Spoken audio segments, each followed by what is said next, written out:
Hello, time to review Gambit #1. Now, I personally am pretty excited about this book and have been for a while because I'm guilty of being a pretty big Gambit fan for whatever reason. He's one of those characters that kind of drew me into comics, especially when I was younger, and I was a big fan of him when I was like a little kid and fan of the shows and everything. Always one of my favorite characters. So when I heard they were doing a new series for him, I had to get it. And I have to say, if you're a fan of Gambit, I don't think you'll be disappointed. This isn't, by any means, an amazing, incredible, life-changing series, but it is a really fun, really good start to the series, and it can definitely go really, really, really, really, really cool places, I think.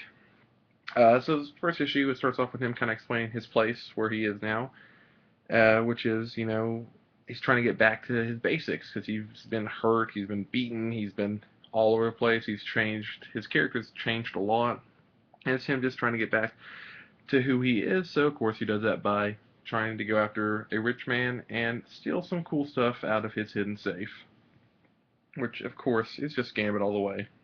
And because Gambit, some stuff goes awry along the way, but it's a fun ride. It's a little bit of Ocean's 12, a little bit of big thievery, big theft kind of concepts.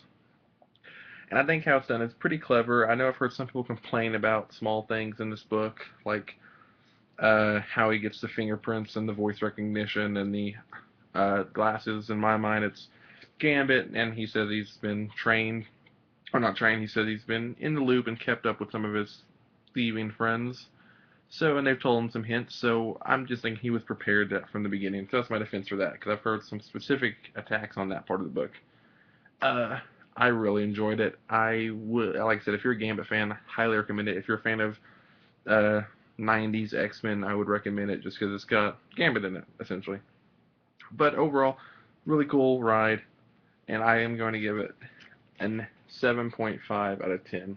Like I said, it's not perfect, it's not the best thing in the world, but it is a fun ride, and I'm definitely going to pick up issue 2. And I'll see you guys in another review.